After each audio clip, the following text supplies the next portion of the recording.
Venga, vamos a meternos de lleno en el a veces complicadísimo mundo de las materias primas. Queremos entender qué hay detrás de esas subidas y bajadas de precios tan bestias que vemos a veces.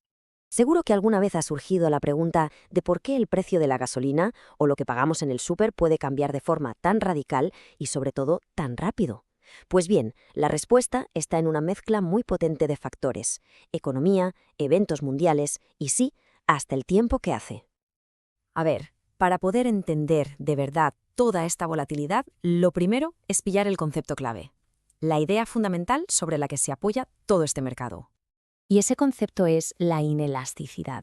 ¿Qué significa esto? Pues, en pocas palabras, que a corto plazo ni la oferta ni la demanda de materias primas cambian mucho aunque el precio suba o baje. Se quedan como atascadas, son rígidas.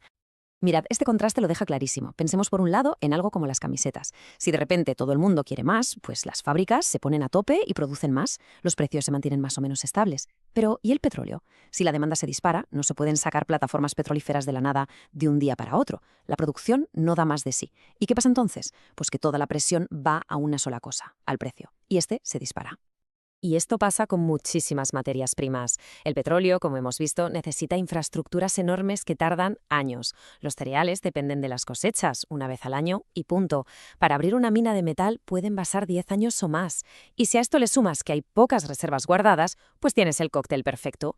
El mercado se queda sin colchón de seguridad, con unos cimientos, la verdad, muy poco estables y súper sensible a cualquier cosa que pase. Vale, ya tenemos la base, que es inestable. Ahora vamos a ver qué le echa leña al fuego. El primer gran catalizador, la geopolítica. Estos son los eventos mundiales que actúan como una chispa en un polvorín. Y para muestra, un botón.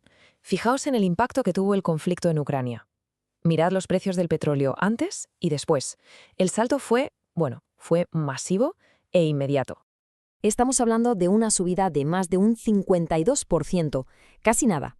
Esto demuestra perfectamente cómo un suceso en una parte del mundo puede provocar un auténtico tsunami en todo el mercado energético global. Muy bien. Siguiente punto. Hay otro factor que a veces pasa más desapercibido, como si estuviera en segundo plano, pero que tiene un poder enorme. Y ese es el dólar estadounidense. A ver, tradicionalmente la cosa era bastante sencilla. Si el dólar se fortalecía, las materias primas que se cotizan en dólares se volvían más caras para el resto del mundo. Resultado, menos demanda y precios a la baja. Y al revés, un dólar débil las abarataba, subía la demanda y con ella los precios. Una relación inversa, vamos. Pero la cosa ha cambiado. Y es que ahora hay una nueva realidad sobre la mesa. Estados Unidos ya no solo consume, ahora es uno de los mayores exportadores de energía del mundo. Y esto lo cambia todo, porque ahora un precio del petróleo más alto puede llegar a fortalecer la economía de EU y, por tanto, al propio dólar. Se rompe ese patrón de siempre y se añade otra capa de complejidad al asunto.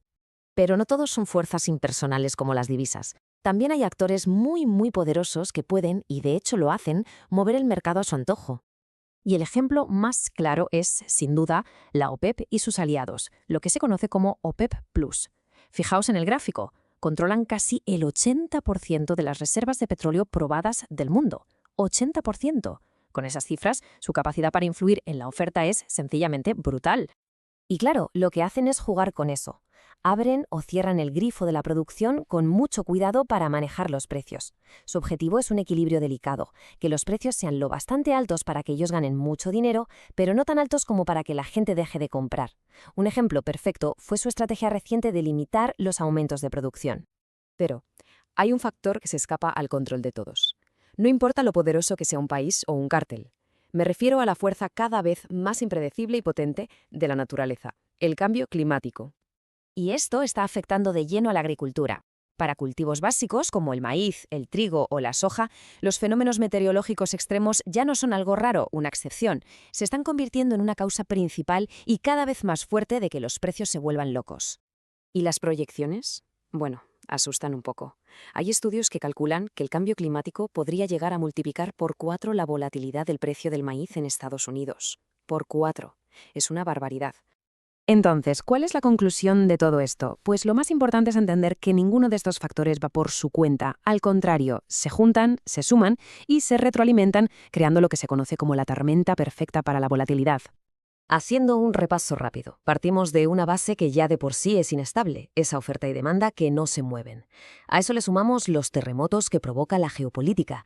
Lo mezclamos con el efecto multiplicador del dólar. Añadimos los movimientos calculados de los grandes jugadores como la OPEP+.